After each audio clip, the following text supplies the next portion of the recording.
بسم اللہ الرحمن الرحیم۔ اللہ تبارک و تعالیٰ کے پاکیزہ نام سے آغاز کرتے ہیں جو بہت مہربان نہایت رحم والا ہے۔ درس بخاری کا سلسلہ 2105 نمبر حدیث پاک تک پہنچا تھا۔ میں نے حدیث آدھی ذکر کی تھی، ٹائم کم تھا، آج اس کو کمپلیٹ کرتے ہیں۔ حضرت ام المومنین سیدہ عائشہ صدیقہ رضی اللہ تعالی عنہا بیان کرتی ہیں کہ آپ نے ایک تصویر والا پردہ خریدا،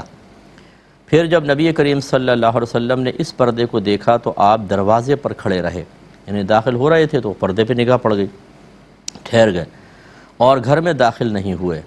میں نے آپ کے چہرے پر کراہیت کے آثار دیکھے، یعنی ناپسندیدگی، ابھی گھر میں ہوتے ہیں فوراً پتہ چل جاتا ہے، آثار دیکھے۔ بس میں نے عرض کی یا رسول اللہ صلی اللہ علیہ وسلم، میں اللہ تعالیٰ کی طرف اللہ کی بارگاہ میں توبہ کرتی ہوں اور اس کے رسول کی طرف رجوع کرتی ہوں، میں نے کیا خطا کی، مجھ سے کیا خطا ہوئی کہ آپ کے چہرے پر ناپسندیدگی پیدا ہو گئی؟ تب نبی کریم صلی اللہ علیہ وسلم نے پوچھا کہ یہ پردے کیسے ہیں؟ میں نے عرض کی کہ یہ میں نے اس لیے خریدے ہیں کہ آپ ان پر بیٹھیں اور ان پر ٹیک لگائیں، یعنی مراد یہ ہے کہ میں گدوں پر ان کو چڑھاؤں، گدے بناؤں ان کے، اور ان پہ آپ بیٹھیں اور ان سے ٹیک لگائیں۔ جیسے گدی ہوتی ہے نا، چوڑی سی بیٹھنے کی نیچے ہوتی ہے، عرب لوگ بیٹھتے ہیں اس طرح۔ تو نبی کریم صلی اللہ علیہ وسلم نے فرمایا کہ ان تصویروں کے بنانے والوں کو قیامت کے دن عذاب دیا جائے گا کہ جس کو تم نے بنایا ہے اس میں جان ڈالو، اور بے شک جس گھر میں تصویریں ہوں اس میں فرشتے داخل نہیں ہوتے۔ تو پہلے ایک بات سمجھ لیجئے کہ تصویر جو ہے ہمارے شرعی اعتبار سے جو ممنوع کہلاتی ہے وہ جاندار کی تصویر ہے، اور جاندار درخت اس میں نہیں داخل ہے، سائنس اس کو جاندار کہتی ہے۔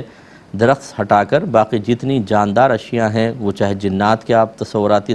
کوئی چیز بنائیں، فرشتے کی شکل بنا دیں، تصوراتی اعتبار سے خیالی ہوگی، انسانوں کی بنائیں یا چرندے پرندے درندوں کی بنائیں، کیڑے مکوڑوں حشرات الارض بنائیں، یہ سب کی سب تصویریں منع ہوں گی۔ اور وہ بھی اتنی بڑی تصویریں کہ اگر آپ اس کو زمین پر رکھ کر دیکھیں تو واضح طور پر نظر آئے۔ اور تصویر جو منع کی جاتی ہے وہ صرف چہرہ ہوتا ہے، یہ بس تصویر منع ہے۔ اگر کوئی چہرہ ہٹا دے، پورا دھڑ کی تصویر بنا لے، جائز درخت کی مثل ہو گیا۔ اور اسی طرح اگر چہرہ بنا ہوا ہے لیکن اس کو کالا کر دیا، مثال کے طور پہ اس کو بالکل نقوش ختم کر دیے، تب بھی جائز ہے۔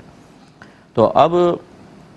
نبی کا سیدہ عائشہ صدیقہ رضی اللہ تعالیٰ عنہ نے پردہ خریدا جس پر تصویر تھی، اور وہ اس لیے نہیں لیا تھا کہ اس کو آپ ڈیکوریشن کے پیس کے طور پر گھر میں رکھیں یا پردے بنائیں تاکہ خوبصورتی محسوس ہو، بلکہ وہ تو ابھی رکھے تھے، لا کے لٹکائے ہوئے تھے، اور ارادہ یہ تھا کہ اس کے گدے بنائیں گے اور پھر وہ اس پر سرکار بیٹھیں گے اور ٹیک لگائیں گے۔ تو اگر گھر میں کوئی تصویر ایسی بڑی ہو، یا جیسے بچوں کے کھلونے وغیرہ ہوتے ہیں، ٹیڈی بیئرز وغیرہ ہوتے ہیں، دیگر چیزیں، مجسمے، اگر ان کو زمین پر ذلت کے مقام پر ڈال دیا جائے تو پھر اس کی ممانعت نہیں ہوتی۔ ممانعت اس وقت ہوگی جب آپ اس کو تصویر کو باقاعدہ فریم وغیرہ کر کے تعظیماً لگائیں، یا یہ ٹیڈی بیئرز وغیرہ جو ہیں یہ شوکیس میں سجا کر رکھیں، ڈیکوریشن پیس ہوتے ہیں، چہرہ بالکل واضح اگر ہو وہ آپ نے رکھا ہوا ہے تو یہ پھر گناہ بھی ہوتا ہے، اور اس گھر میں جیسے سرکار نے فرمایا رحمت کے فرشتے نہیں آتے۔ رحمت کونین صلی اللہ علیہ وسلم نے آ کر دیکھا تو ابھی چونکہ مقصود واضح نہیں کیا گیا تھا، ابھی فی الحال وہ پردے لٹکے ہوئے تھے اور مقام تعظیم پر محسوس ہوئے، اس لیے میرے آقا صلی اللہ علیہ وسلم نے اظہار ناگواری فرمایا۔ لیکن اس سے ایک علماء نے ایک مسئلہ بیان کیا ہے کہ اس سیدہ عائشہ صدیقہ رضی اللہ تعالی عنہا نے وہ پردے خریدے تھے اور پھر آپ اس کا گدہ بنانے کا ارادہ رکھتی تھیں، نبی کریم صلی اللہ علیہ وسلم نے ان کے خریدنے پر آبجیکشن نہیں فرمایا۔ اس کا مطلب یہ ہوا کہ تصویر والے پردے خریدنا شرعاً جائز ہے، اس کو بیچنا شرعاً جائز ہے۔ تصویر جس پر بنی ہو، ہاں اس کو پھر تعظیماً لگائیں گے نہیں، اسے کسی مقام ذلت پر آپ رکھ دیں تو ٹھیک ہے، لیکن ان کی خرید و فروخت شرعاً جائز ہے۔ اور چونکہ یہ کتاب البیوع ہے، یہاں پر یہ حدیث لانے کا ایک بنیادی مقصد امام بخاری رحمۃ اللہ علیہ کا یہ ہے کہ وہ ان چیزوں کے بارے میں بتائیں کہ کون سی چیز خریدنا صحیح ہے، کون سی ناجائز۔ تو چونکہ نبی کریم صلی اللہ علیہ وسلم نے ان پردوں کے خریدنے پر کوئی اعتراض نہیں فرمایا، اس لیے ان کے لیے حکم جواز ہوگا۔ اسی طرح یہ جو تصویروں والے بچوں کے کپڑے ہوتے ہیں، تو یہ بھی اگر ایسی جگہ مطلب بچوں نے پہنے، جسے یہ پینٹ وغیرہ کے اوپر ہے، چھوٹے بچوں کی بات کر رہا ہوں، بڑوں کو نہیں کرنے چاہیے کیونکہ پھر نماز بھی پڑھنی ہوتی ہے، دیگر مسائل ہوتے ہیں، اس کی بھی گنجائش نکلے گی۔ ایسی بیگ کے جو بچوں کے چھوٹے بیگ ہوتے ہیں اسکول بیگ، ان پر کارٹونز وغیرہ بنے ہوتے ہیں، انہیں اگر مقام عزت پہ نہ رکھا جائے، مقام ذلت پہ رکھا جائے، اس کی بھی گنجائش نکلے گی، کیونکہ فی زمانہ یہ بہت زیادہ مستعمل ہیں۔ اور اگر بچوں کو سادہ بیگ دیے جائیں، جو کہ عموماً ہر جگہ ایسا ماحول نہیں، جو اس کی رعایت کر سکتا ہو کہ تصویروں والا نہ رکھے، بیسٹ ہے، بہت ہی بہتر ہے۔ لیکن یہ کہیں چند اسکول ہوں گے یا چند مدارس ہوں گے کہ جن کے پڑھنے والے بچے ان کی رعایت کر سکتے ہیں یا پیرنٹس رعایت کر سکتے ہیں۔ باقی بچے اسکولز جاتے ہیں، انگلش اسکولوں میں جاتے ہیں، وہاں دیگر بچے جو مشہور کارٹونز وغیرہ ہوتے ہیں ان کے بیگز وغیرہ پہن کر آتے ہیں۔ اب کوئی بچہ بالکل سادہ لے کر جائے تو عموماً احساس سے کم طرح کا شکار ہوتا ہے، اور بچے ضد بھی بہت کرتے ہیں اور دیگر مسائل پیدا ہوتے ہیں، تو ان میں بھی فی زمانہ اس طرح کے معاملات کی گنجائش نکلے گی۔ ایسے ہی ڈرائنگ کا جو پیریڈ ہوتا ہے، اس میں بعض اوقات مختلف جانوروں کی تصویریں ہوتی ہیں، ان میں کلرز بھرنے ہوتے ہیں یا بنواتے ہیں بچوں سے، اس کی بھی تعلیم و تعلم کے اعتبار سے فی زمانہ اجازت ہوگی، اگرچہ اس میں کراہت ہے، اس کا کوئی انکار نہیں کر سکتا کہ بڑے اس کے ذمہ دار ہیں، لیکن بہرحال اس پر حرمت کا حکم یا سخت حکم لگانا یہ قطعاً غیر مناسب ہوگا۔ یہ مطلب ہماری سوچ و فکر ہے، اور شرعی اصول کے مطابق اس میں رعایت کا پہلو فی زمانہ نکلے گا۔ تو خلاصہ کلام یہ ہے کہ تصویروں والے پردے خریدنے والی خود ہماری والدہ سیدہ عائشہ صدیقہ رضی اللہ تعالی عنہا، اور اس پر اعتراض بالکل بھی نہ کرنے والے میرے آقا صلی اللہ علیہ وسلم ہیں، جس سے حکم جواز نکلتا ہے۔ ہاں، اس کو تعظیماً لگانا منع کیا سرکار نے، اور جب آپ نے عرض کی کہ میں اس کو گدے بناؤں گی تو سرکار نے پھر اس سے منع نہیں فرمایا کہ نہیں گدے نہیں بنانا، بلکہ اب اپنی اظہار ناراضگی کی وجہ بیان کی کہ جب آپ نے اس کو تعظیماً لگایا تو اس لیے میں نے اظہار ناراضگی کیا کہ اللہ تبارک و تعالی بروز قیامت ان لوگوں سے یہ فرمائے گا کہ تم نے اس کو بنایا ہے تو اس میں جان بھی ڈالو۔ تو ایک تو بنانے والوں کے اوپر کہ جس نے اس کو بنایا اس پہ اعتراض، اور دوسرا یہ کہ فرمایا بے شک جس گھر میں تصویریں اس میں فرشتے داخل نہیں ہوتے، بنانے والوں پہ الگ عذاب، اگر کوئی خرید کے لا کر اس کو تعظیماً لگائے گا تو اس کے لیے پھر الگ عذاب، مطلب گناہ ہے، رحمت کے فرشتے اس گھر میں تشریف نہیں لائیں گے۔ اس سے معلوم ہوا کہ گھر میں ایسی جتنی بھی چیزیں ہیں آپ اچھی طرح غور کریں، آپ نے شوکیس میں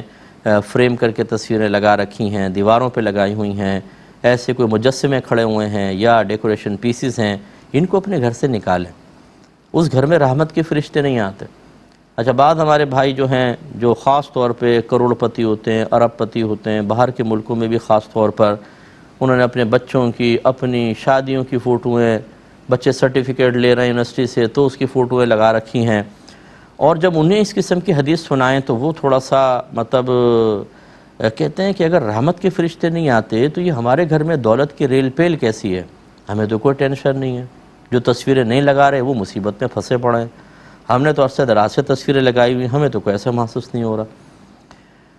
تو دیکھیں، اس بات کو اچھی طرح سمجھیں، یہ بھی ایک شیطان کی چال ہوتی ہے۔ نبی کریم صلی اللہ علیہ وسلم نے یہ تو نہیں فرمایا کہ اگر تم تصویریں لگاؤ گے اس گھر میں رحمت کے فرشتے نہیں آئیں گے، اور جب رحمت کے فرشتے نہیں آئیں گے تم کنگال ہو جاؤ گے، تمہارا کاروبار تباہ ہو جائے گا، تمہاری نوکریاں چھوٹ جائیں گی، تمہارے بچے مر جائیں گے، تمہارے گھر میں طلاقیں ہو جائیں گی۔ یہ تو نہیں فرمایا کہ آپ اس کو معیار بنائیں کہ بھئی اگر رحمت کے فرشتے نہیں آ رہے ہوتے، یہ سب چیزیں میرے پاس کیسے ہیں کہ گھر میں دولت کی ریل پیل، بچے بھی ہیں، سب کی شادیاں بھی ہو گئیں اور کوئی مسئلہ نہیں ہو رہا، باہر کے ملک میں رہ رہے ہیں، آسائشوں میں، سکون میں رہ رہے ہیں، تو کہاں گئے وہ رحمت کے فرشتے بھائی جن کے جانے سے یہ پرابلم آتی ہے؟ یہ آپ کی سوچ اور فکر ہے۔ یاد رکھیں، ضروری نہیں ہے کہ آپ کے پاس دولت کی ریل پیل ہو تو اللہ کی رحمت بھی نازل ہو رہی ہو۔ اگر اللہ تعالیٰ کی نافرمانی کے ساتھ نعمتوں کی کثرت ہوتی ہے تو یہ بعض اوقات اللہ کے غضب کی علامت ہے۔ یہ آپ ضرور دیکھیں گے کہ جب اللہ کی رحمت کے فرشتے اس گھر میں نہیں آتے، آپ نے تصویریں لگائی ہوئی ہیں، تو بعض اوقات نمازیں نہیں پڑھیں گے، چھوٹی چھوٹی باتوں میں جھگڑا ہوگا، حرام و حلال کی تمیز بھول جائیں گے، بے پردگی عام ہوگی، محرم نامحرم آ رہے ہیں کوئی پرواہ نہیں ہے، آخرت کا خوف نکل جائے گا، موت کا خوف ختم ہو جائے گا، قرآن پاک کی تلاوت سال ہا سال تک ترجمہ تفسیر سے کرنے کی توفیق نہیں ملے گی۔ ضروری علم دین جس کو سیکھنا لازم ہے، اور جس کے نہ سیکھنے سے آدمی جیسے عقیدے کا علم نہ سیکھیں تو بعض اوقات کافر بھی ہو سکتا ہے، بدعتی ہو سکتا ہے، اسی طرح احکام شرعیہ عملیہ نہ سیکھیں تو نماز ناقص، روزہ ناقص، حج اور زکوٰۃ ناقص، اسی طریقے سے معاملات ناقص، نہ تجارت صحیح ہو رہی ہے، نہ خرید و فروخت میں شرعی معاملات کی رعایت ہے جس کی وجہ سے پیسہ یا اجرت مشکوک ہو رہی ہے، اسی طرح بیوی بچوں کے حقوق میں کوتاہیوں کا ارتکاب، اسی طرح ظاہری اور باطنی بے شمار گناہوں کے اندر انسان مشغول ہوتا ہے۔ یہ بے برکتی ظاہر ہوتی ہے، اور بسا اوقات تو ایسا ہوتا ہے، ہم نے دیکھا ہے، انسان مرتد ہو جاتا ہے اور اس کی اولاد اس کے لیے باعث شرم و عار بنتی ہے۔ یہ مصیبت آتی ہے، اولاد باعث شرم و عار ہوتی ہے۔ لڑکیاں ایسی جگہ جا کے نکاح کر لیتی ہیں کہ جو مناسب جگہ نہیں ہوتی اور ماں باپ منع نہیں کر سکتے ہیں۔ یہ نحوستیں ہوتی ہیں رحمت کے فرشتوں کے جانے کی، اور ان کے نتیجے میں جو گھر میں ایک نحوست سی پیدا ہوتی ہے، اور اسی طرح یہ تصویریں وغیرہ لگا رکھی ہیں، اس کی بے برکتی ضرور ہوتی ہے۔ یہ آپ نے یعنی آپ سے مراد یہ جو ایسا کہتے ہیں، یہ انہوں نے اپنا ایک پیمانہ بنا لیا ہے کہ اگر رحمت کے فرشتے نہ آتے تو پھر تو سب کچھ ہم سے چھن جانا چاہیے تھا۔ جو چھن گیا ہے اس پر آپ کی توجہ نہیں ہے۔ جو میں نے ابھی علامات ذکر کی ہیں، دیکھ لیجئے گھروں کے اندر موجود ہیں یا نہیں۔ اگر ہیں اور آپ نے تصویریں لگائی ہوئی ہیں تو اس کا مطلب ہے کہ بے برکتی تو آپ کے گھر میں موجود ہے۔ اور سب سے بڑی بات یہ ہے کہ انسان اللہ تعالیٰ تو کافر کو، جو اللہ کا انکار کرتا ہے، جو شرک کرتا ہے، جو کفر کرتا ہے، جو منہ بھر بھر کے نبی کریم کو برا بھلا کہتا ہے، قرآن کو غلط کہتا ہے، بلکہ اللہ تعالیٰ کو بھی جیسے دہریے وغیرہ ہوتے ہیں اللہ کو گالیاں تک دیتے ہیں، اللہ تعالیٰ تو انہیں بھی دے رہا ہے، دولت بھی ہے، عزت بھی ہے، شہرت بھی ہے، حسن و جمال بھی ہے، آسائشیں بھی ہیں، نعمتیں بھی ہیں۔ تو اگر آپ کا معیار لے لیا جائے کہ رحمت کے فرشتے نہیں آ رہے تو یہ سب نہیں ہونا چاہیے۔ اب اگر اسی کو معیار وہ لوگ بنا لیں کہ اگر ہم غلط ہوتے، اگر ہمارا مذہب ٹھیک نہ ہوتا، ہماری سوچ و فکر ٹھیک نہ ہوتی تو یہ نعمتیں کیوں ہیں؟ اب آپ کیسے اس کو منع کریں گے بتائیے ذرا۔ تو خلاصہ کلام یہ ہے کہ جب اللہ تعالیٰ کسی کو اس طرح کی نافرمانیوں کے باوجود نعمتیں دے رہا ہو، یہ اللہ کی رحمت کی علامت نہیں ہوتی، غضب کی علامت ہوتی ہے۔ اس قسم کے لوگ مرنے کے بعد پھر ان کو پتہ چلے گا کہ وہ چونکہ نعمت کی فراوانی تھی، تو پھر ہم جیسے لوگ جو سمجھاتے ہیں ان پر غصہ بھی آتا ہے، ان کی باتوں کو معمولی بھی سمجھا جاتا ہے، بہت سے گالیاں تک بک دیتے ہیں، ایسے بھی ہمیں مطلب پتہ چلتا ہے، برا بھلا کہتے ہیں خوب۔ جیسے بیوی نے سمجھایا شوہر کو تو وہی مطلب یہ کہ ایک خدا نخواستہ باہر کا تکبر قلب ہے، ایسا جکڑا ہوتا ہے قلب کو کہ برا بھلا کہنا شروع کر دیتے ہیں مفتیان کرام کو اور دیندار حضرات کو، مولوی حضرات کو، منہ بھر بھر کے گالیاں اور برا بھلا کہا جاتا ہے۔ کب تک کہیں گے؟ اس زندگی کے اندر، اس کے بعد کیا ہوگا؟ اگر جب مریں گے تو پھر پتہ چلے گا کہ یہ ہم نے کیا کر دیا تھا۔ سمجھانے والے اگر آپ کو سمجھا رہے ہیں تو غور سے سنیں، سمجھیں، اور اللہ کو چیلنج نہ کریں، خدا نخواستہ حدیثوں کو چیلنج نہ کریں، اپنے نبی کی کہی ہوئی بات کو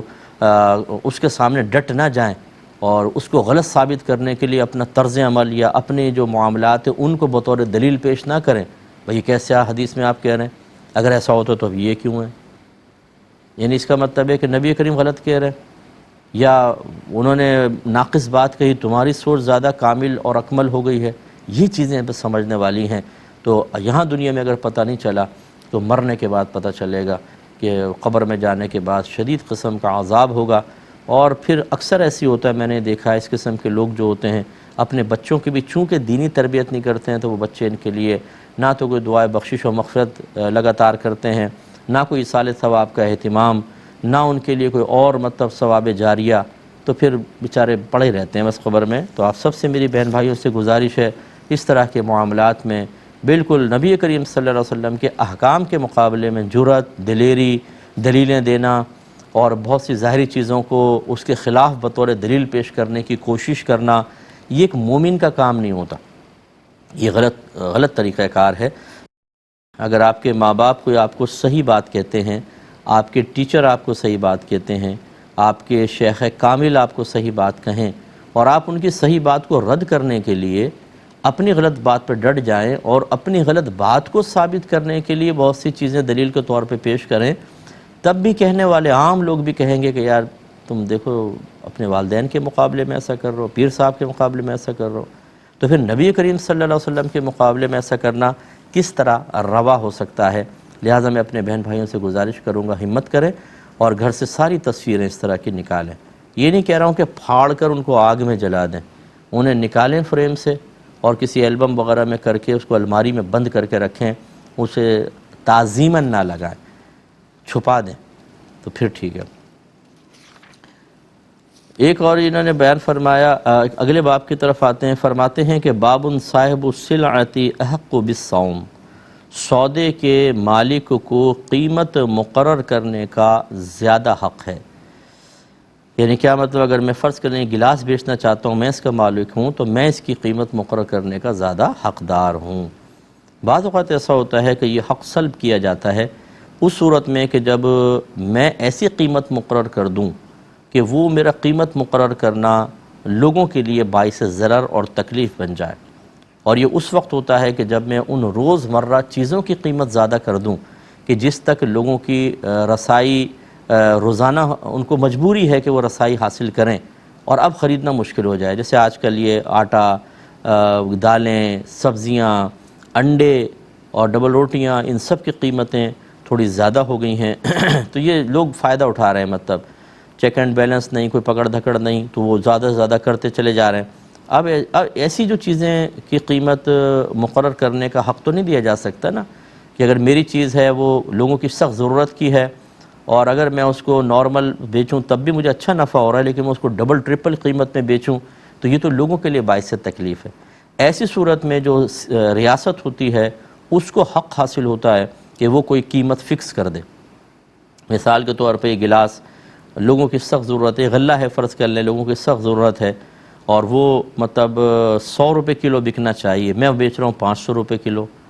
تو یہ گورنمنٹ کو اجازت ہوتی ہے ریاست کو کہ وہ اس کے ریٹ فکس کر دے۔ اس میں یقیناً گورنمنٹ کو بھی خیال کرنا چاہیے کہ جو لوگ بیچ رہے ہیں انہیں بھی اذیت اور تکلیف نہ ہو۔ اتنے کم ریٹ مقرر کرنا جس پر وہ بیچ ہی نہ سکتے ہوں، یہ ان کے لیے ایک آزمائش ہو جائے گی۔ ان سے ایک میٹنگ کی ہونی چاہیے، ان سے مطلب مذاکرات ہوں، اور پھر ان کی ضروریات، ان کی مجبوریاں سمجھ کر، اور پھر لوگوں کی ضرورت کو دیکھ کر ایک درمیانی کو راستہ نکال کر، اب اگر گورنمنٹ کوئی ریٹ مقرر کرتی ہے تو یہ اس کا حق ہے، اب یہ ہمارا حق ایک طرح سے سلب ہو سکتا ہے۔ اس پر انشاءاللہ مزید کلام کریں گے نیکسٹ پروگرام میں۔ وآخر دعوانا ان الحمدللہ رب العالمین۔